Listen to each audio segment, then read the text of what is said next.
Thank you, Mr. President. I'm excited to bring this bill to the floor today, of all days, Seward's Day. Alaska's purchase was initially considered Seward's folly. 154 years later, Alaska has proven to be anything but a folly. Alaska has been a shining example of responsible resource development, where conservation and development have been proven to work in harmony, and where stewardship of our lands, resources, and environment is not falsely defined as mutually exclusive. Unfortunately, regardless of our shining success, we continue to have to fight for our rights. This resolution demonstrates that the legislature is committed to do just that. The resolution before you today is House Joint Resolution 12, and it requests the continuation of the oil and gas development program in the Arctic National Wildlife Refuge that has recently been put on hold.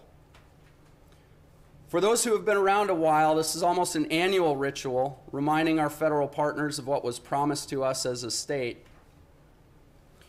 When the Alaska National Interest Lands Conservation Act, ANWR, was signed into law in 1980, Congress specified the right to permit oil and gas development and production on the coastal plain of ANWR.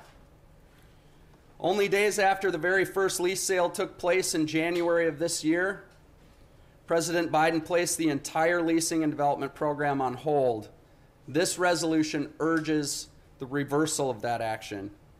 This resolution implores the United States Department of the Interior and Bureau of Land Management to honor the recent coastal plain oil and gas leasing program and proceed with permitting in the 1002 area of ANWR. It also asks President Biden's administration to defend the 2020 record of decision issued by BLM that approves the coastal plain oil and gas leasing program. It asks BLM that when considering and taking action on the leasing program, that it take into account the long history of safe and responsible oil and gas development on the North Slope, and the enormous benefit that development in ANWR could bring to the North Slope residents, the state of Alaska, and the nation as a whole.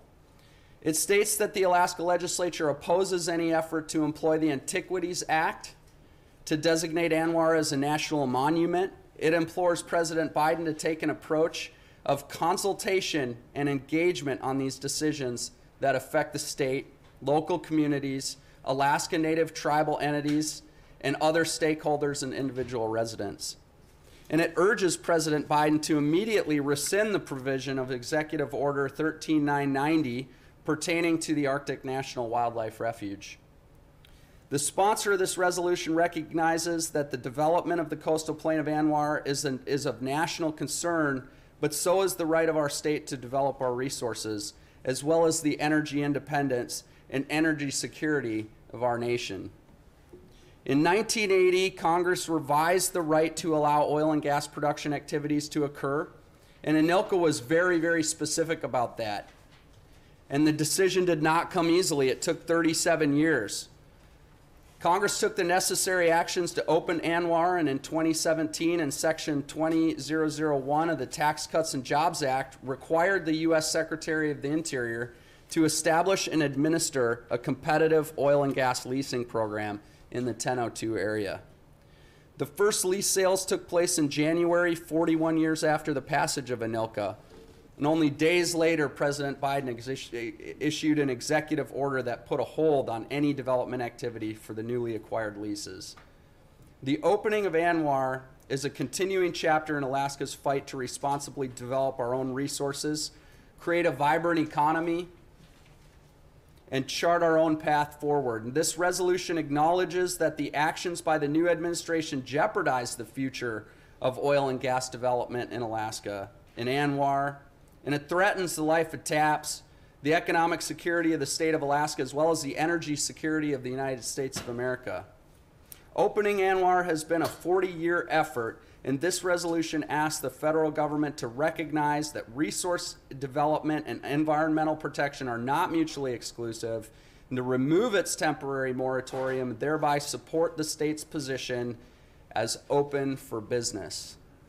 As we all know, ANWR was a grand compromise in which the federal government received 104+ million acres for them to apply various degrees of federal protections. In that compromise were the special provisions set aside for Alaskans, such as 1002, allowing permitting of a small area of ANWR for development. However, since the passage of ANILCA, here we are 41 years later, and the feds got the mine and we got the shaft. This resolution says that Alaska has not forgotten about the promises made to us as a state, and I would urge members to push the green button with me in support. Senators may proceed to vote. Has any senator failed to vote? Secretary will lock the roll. Do any senators wish to change their vote? Secretary will record and tally the vote. 13 yeas, 2 nays. So on a vote of 13 yeas and 2 nays, H.J.R. 12 has passed the Senate